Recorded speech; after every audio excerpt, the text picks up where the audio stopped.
Kevin. Buenos días. Bienvenidos. Let me start by joining Steve Shoptaw, and on behalf of the County of LA, welcome all of you to our county on a wonderful and pleasant day in SoCal. I too want to extend a thanks to our state and federal partners for traveling to join us in Southern California. I also want to thank Steve and Wen for their leadership and organization of this convening. I want to take a moment, because I don't do it nearly enough, and thank the wonderful team at DHSP for all the work you do day in and day out. I want to extend a thank you to our Commission on HIV partners, without whom we could not think and mobilize and engage the way we do month in and month out. So gracias. And then I want to thank our academic partners who continue to come knock on our door with a new and different idea. And we say, as long as you help translate it into practice, we'll listen. But if you're not willing to do that, take a rain check. And I also want to thank all the stakeholders in the room.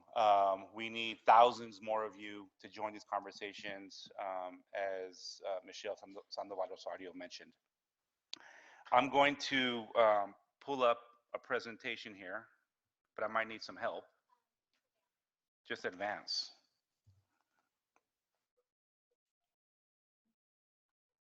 Okay, so let me start with this slide. So some of you have seen a famous, maybe infamous slide where, as part of our work across the country, we take the map of LA County and we superimpose the 5 boroughs of New York, and then DC and Chicago, Houston, Philadelphia, San Francisco. And they all fit in the 4,000 square miles of LA. And often, as part of our work, we talk about the breadth of LA. We also can't ignore the population size, 10.2 million residents, and the terrain divided by 2 mountain ranges. And so as we think about messaging, message multiplication, reaching folks who need to be reached, geography inevitably is always part of our conversation. There's also a lot of cities, but we don't always do planning around cities. And more recently, we've been doing planning around health districts. And for each health district, we've identified pretty discreetly what the viral suppression rate is currently and where it should be, how many people are undiagnosed in that health district, and what it'll take to get to no more than 10% undiagnosed. And we've also estimated the PrEP enrollment rate. And we've learned that that's going to be really, really important for LA County to make progress. And so now we've embarked on this greater idea of pulling in our partners from San Bernardino and Riverside and Orange County and San Diego. And those 4,000 square miles will now become 36,000 square miles. And one of our federal partners showed a map of the 57 jurisdictions, and we saw on the bottom left of the United States sort of the aggregate counties, far larger geographically than the 3 counties mentioned in Florida. And so we cannot ignore the size and breadth and population of the work we're doing. I only have 5 minutes. Wen was very clear, so I have to go fast. So here's our framework. So we believe that the right data, the right tools, and the right leadership will get us close and perhaps to the finish line 5 years from now and 10 years from now. But there's some things that need to happen, and let's not pretend that they're easy lifts. When you have a public health challenge of the magnitude I described, one of the absolute key elements will be your surveillance sophistication. And as well-funded the HIV surveillance system in the United States has been historically, there are still some deficiencies. There are still a lot of things we cannot do. There are far too many things that are not real time. And unless that changes in a very dramatic fashion, very, very quickly, not in year 3 or year 4 of the next 5 years, But in the next 12 to 18 months, and even that seems a little bit delayed, we're not likely going to make the progress we need to make. We need new data systems. We need to find ways to share surveillance data. This is a challenge for us in California in particular, because California at the state level sort of guides surveillance sharing rules. And so we need to make sure that happens. So we also need the right tools. And I'm going to focus with this row specifically on the workforce. Regrettably, we need to take stock of the health, capacity, and the burnout of the HIV workforce, not just in America, but certainly here in Southern California and LA. The demands we have placed on the workforce to do the things they do day in and day out are incredible.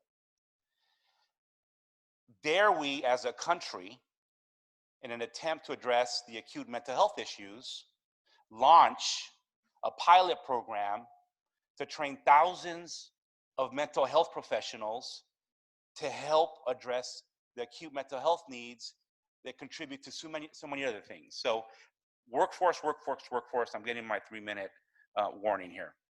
And the right leadership. So we all have cause-driven DNA, but not everyone in positions of power have the same cause-driven DNA that we have. And we cannot pretend that at all levels of government, there is the same level of commitment and sense of urgency around the HIV epidemic. But that needs to be challenged. Here's a quick slide. Ryan White services in LA County compared to everyone else or everyone living with HIV. And there's a disparity across every single bar. This is really a message to our partners at CMS. CMS finances more HIV care for more Americans than any other system in America. CMS is not here today. SAMHSA is not here today. We have to make sure that the Medicaid systems in America hold true and are committed to the same performance metrics that are in the Ryan White DNA. Until that happens, those bars will continue to be disparate, and that needs to happen really, really fast.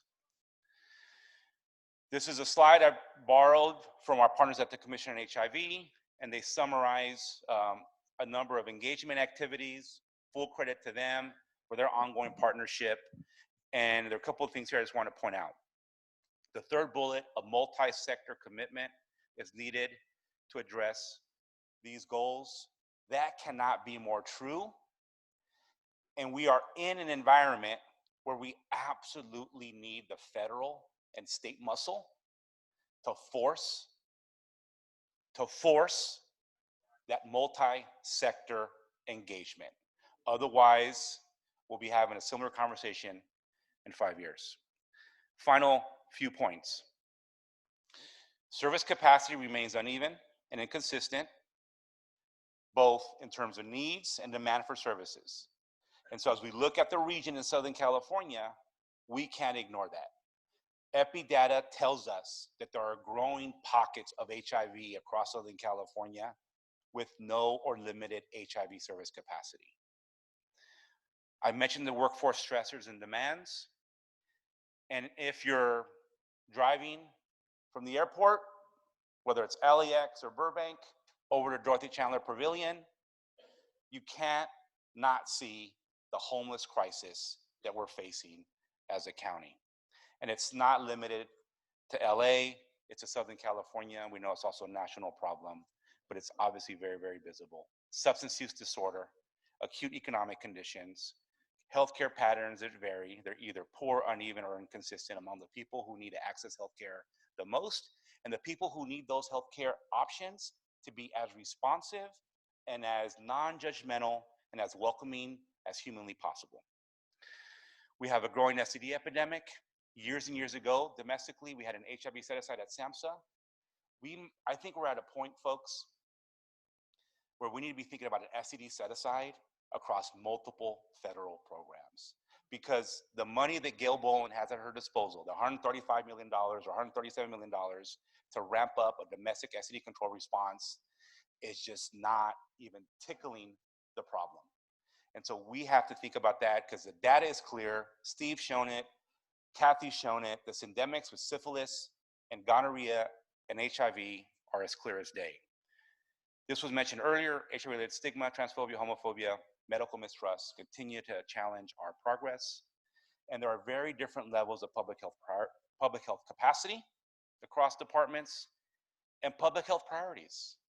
We have all embraced HIV as a cause we've committed ourselves to, but that is not universally a priority among all public health leaders.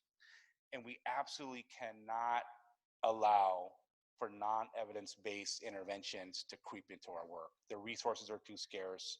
We're at urgent point. And with that, gracias.